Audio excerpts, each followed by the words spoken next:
Buen día, queridos estudiantes. A continuación les presento la lección número 8, el último laboratorio, que es el laboratorio número 3, correspondiente a desinfección. There'll be girls across the nation that'll eat this up. Babe, I know that it's your soul, but could you bottle it up? Get down to the heart of it. No, it's my heart, your shit out of your luck. Don't make me tell you again. Love, love, love. Hey, Love, love, love, love. I do it love. Love, love, love. Uh-huh. Do it for. Yeah.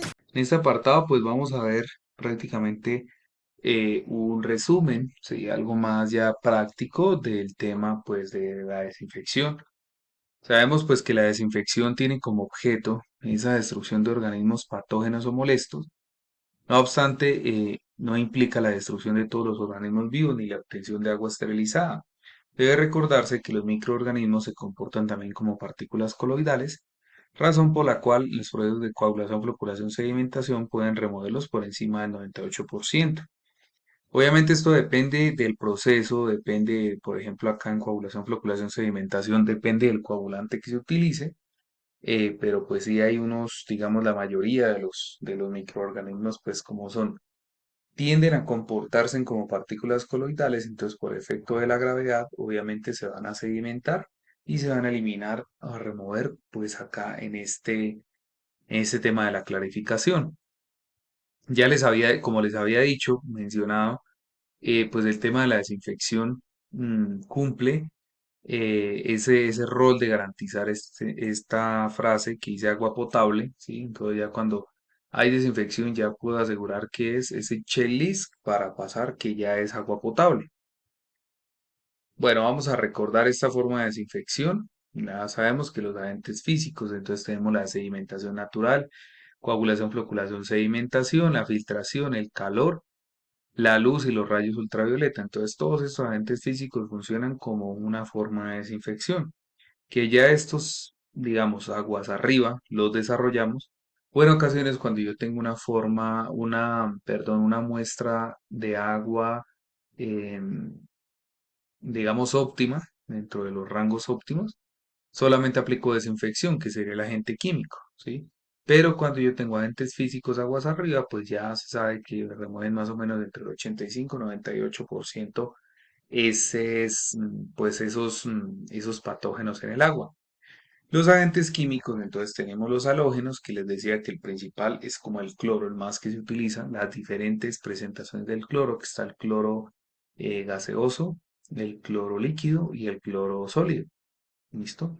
El bromo, el yodo, el ozono, el permanganato de potasio, el agua oxigenada y los iones metálicos. Entonces, todos estos agentes físicos y químicos contribuyen pues a que se desarrolle un buen proceso y un proceso, digamos, con la mayor eficiencia posible en cuanto a la desinfección. Aquí recuerden que garantizamos es la destrucción y eliminación de cualquier tipo de patógeno que haya en el agua. Aquí tenemos entonces el cloro gaseoso, presenta como Cl2, ¿sí? Químicamente, entonces son estos señores que están acá en esta imagen. Obviamente, pues acá lo que se hace, digamos que el cloro gaseoso se utiliza es para caudales grandes, a plantas grandes, ¿sí? Ya tenemos el hipoclorito de sodio, que es la solución líquida, como tal, miren esta presentación, que la fórmula es NaOCl, y tenemos el hipoclorito de calcio, que es el CaOCl2, que viene en esta presentación. ¿Listo? Que el hipoclorito de calcio se utiliza mucho es en el tema de caudales pequeños, ¿sí? Caudales pequeños, utilizan estos dos. Caudales grandes, el cloro gaseoso.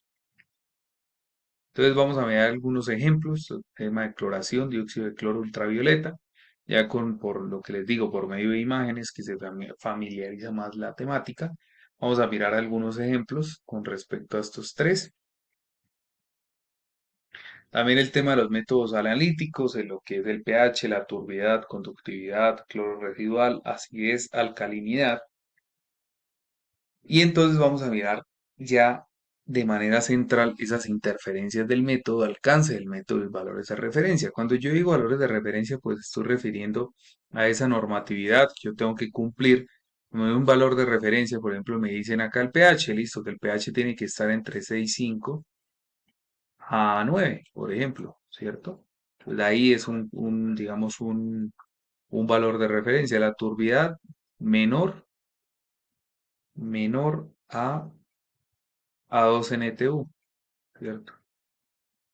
Y así, efectivamente, todos vamos a mirar esos valores de referencia, el alcance del método, para qué se quiere desarrollar ese método y las interferencias.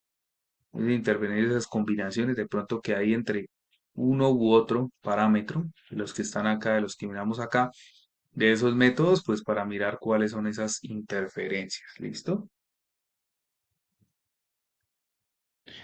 Lo mismo para el color aparente, el color verdadero, la dureza total, la dureza cálcica, fosfatos, cloruros. Entonces lo mismo, vamos a mirar interferencias del método, alcance del método y valores de referencia.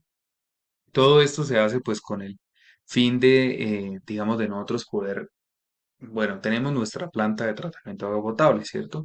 Entonces ha pasado por diferentes tratamientos, tenemos los pretratamientos, coagulación, floculación, sedimentación, filtración, desinfección y ya viene el tanque del almacenamiento.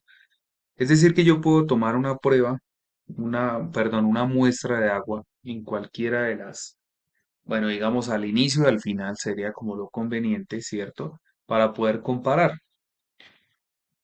Eh, digamos que voy a comparar yo, entonces voy a comparar esa eficiencia que trae cada uno de los procesos, o también por proceso. Entonces, digamos, voy a ponerles un ejemplo. Yo tengo acá,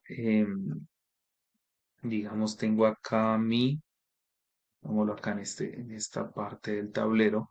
Yo tengo acá coagulación, floculación, sedimentación, o sea que es la famosísima clarificación. Yo puedo tomar una muestra acá y una muestra acá. Entonces acá puedo decir que en sólidos venía con, no sé, con 50 y aquí quedó con 20, ¿sí? Entonces viene la filtración. Entonces en filtración voy a analizar, por ejemplo, los organismos patógenos. Entonces los organismos patógenos teníamos 500 y aquí bajó a 100. Y en desinfección, pues obviamente también voy a evaluar organismos patógenos. Entonces venían 100 y aquí quedó en 0, ¿cierto? Entonces yo puedo hacer ese análisis en las diferentes, digamos, en las diferentes etapas de mi planta. Y también, por ejemplo, entonces antes de iniciar, entonces acá antes de la clarificación vendrá un pretratamiento que sería el tema de rejillas, el tema de bueno, trampas de grasas en ocasiones se utiliza también, torre de aireación, ¿sí? Aireación, desarenador, ¿sí? Entonces ahí yo puedo utilizar ese tema.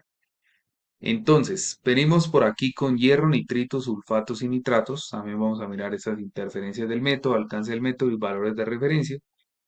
Siempre tenemos que, digamos, tener en cuenta pues los valores de norma, de normatividad, para poder comparar entre uno u otro y poder decir al final que yo puedo, o bueno, que se pudo realizar esa remoción de sólidos, esa remoción, bueno, esa neutralización de pH, alcalinidad, dureza, mm, el tema, por ejemplo, acá de hierro, nitrito, nitratos, que todos estos métodos analíticos, digamos, en la norma, a mí me piden un valor, ¿sí? El único que tiene que ser cero es el tema de los patógenos, lo que es el Escherichia coli, los coliformes totales y fecales, ellos sí tienen que ser cero, el resto me piden cierto, por ejemplo, en el hierro, creo, si no estoy mal, es 0,2 miligramos por litro, entonces tiene que estar algo mínimo, pero está arraigado pues a lo que dice la norma. Entonces, esa es la idea de estos métodos analíticos, poder conocer esas interferencias, alcances y valores de referencia. Entonces, muchísimas gracias, queridos estudiantes. Pues con esto ya terminamos los laboratorios, ya el tema central como tal. Espero que haya quedado claro cuál es digamos, ese fundamento de poder tener agua cruda, pasarla a través de los diferentes tratamientos, que hay pretratamientos, tratamientos centrales, como la clarificación, filtración y desinfección, y poder al final garantizar un agua apta para el consumo humano, que aquí ya vendríamos, bueno, tendríamos relación al agua ya bajo norma, ¿sí? Entonces aquí nosotros podemos analizar con el IRCA, el Índice de Riesgo de Calidad Humana, que fue lo primero que vimos por acá en las primeras clases, y con eso pues nosotros podemos garantizar obviamente que el agua sea apta para consumo humano y que podamos distribuirla a la población y así evitar diferentes tipos de enfermedades hídricas. También vimos las primeras clases de las enfermedades hídricas por el tema de vectores, ya sea por el tema de vectores o por el mismo almacenamiento del agua. No me queda más sino darles muchas gracias por su atención y nos vemos en una próxima. Hasta luego.